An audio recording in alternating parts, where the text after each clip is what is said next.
Good afternoon, everyone. I want to thank Steve Quayle for posting up my interview with Celeste Bishop Solum about how the U.S. government anticipates food shortages sweeping through our nation, and a glimpse at the precious metals pricing.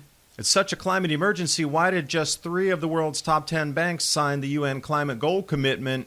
World's leading greenhouse gas emitter, China, tapping out of global climate strike. Protests were not authorized in the country, although they have their own methods. Chinese young people prefer tree planting and other activities versus street protests.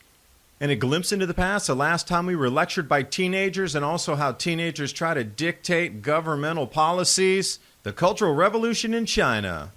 And how prepared are you for emergencies? My Patriot Supply, long-term food storage, the 2-week grab-and-go food crate, or the 4-week food supply. The link's in the description box below. And it's a way to support the Adapt 2030 channel.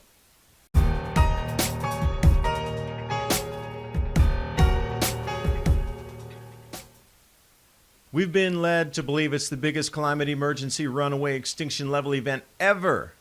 But just 3 of the world's top 10 banks signed the UN climate goals commitment.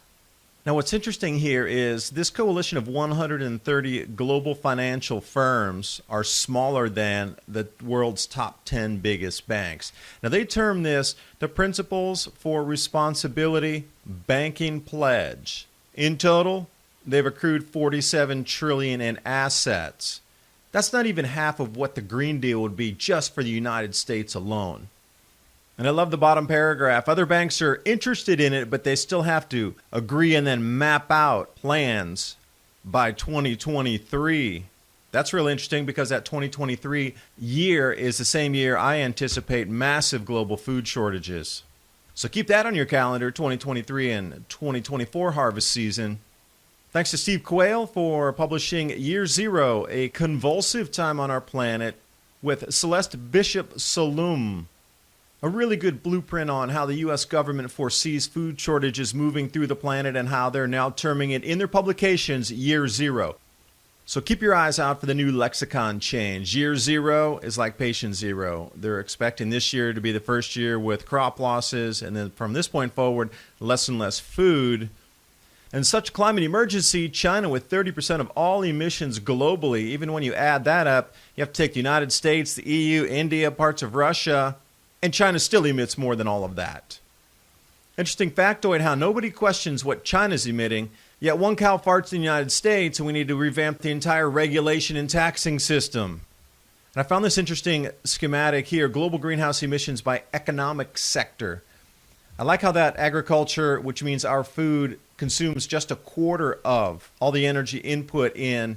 But then we have electricity, transportation, and industry. These are things I'm a fan of because I like heat and light at night because it makes me safer. I like to eat every day, so I'm a fan of agriculture. Transportation, do you want to walk 20 miles? I personally don't. And industry, thank you. This microphone I'm broadcasting into would not be possible without industry. Here off Breitbart, world's leading greenhouse gas emitter, China, taps out of global climate strike.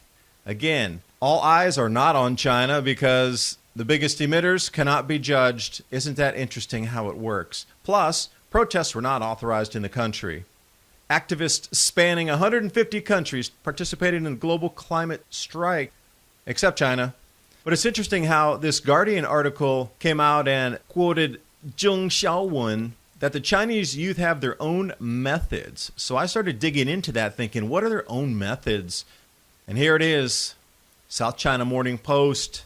Chinese young people prefer tree planting and other activities to street protests. Also, if you're looking for information on Hong Kong, this is the #1 source. They go minute by minute during the protests, during the weekends. And also, if there's a weekly blockade or some kind of craziness going on in this city, they follow it as well. South China Morning Post. Everything's linked in the description box below.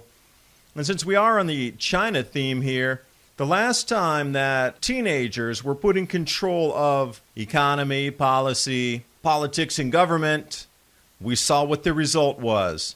The Cultural Revolution. This is a teacher here that didn't want to kowtow to the narrative. They were removed. Here we go, 2.0. And the 10 countries with the largest reductions and increases in CO2 emissions by millions of tons from 2017. I could not find a later date for this type of charting here. The U.S. has reduced the most out of anybody, yet why is all the pressure on us to reduce our economy when you look at the bottom here with the increases? Ooh, nobody wants to talk about China, India, Turkey, or the EU, Iran, Indonesia, Spain, Canada, Russia, or South Korea. Shh. It's inconvenient. They might have to shrink their economies. Those are the growth engines of our planet. Can't stop economy, can't stop industry. It's all a facade. My co-author Bill Porter and myself talk about these very same issues in Climate Revolution, the Grand Solar Minimum, Understand, Prepare, Adapt, and Thrive. The link's in the description box below, and it's another way to support the channel. Thanks for watching, and I will see you next time.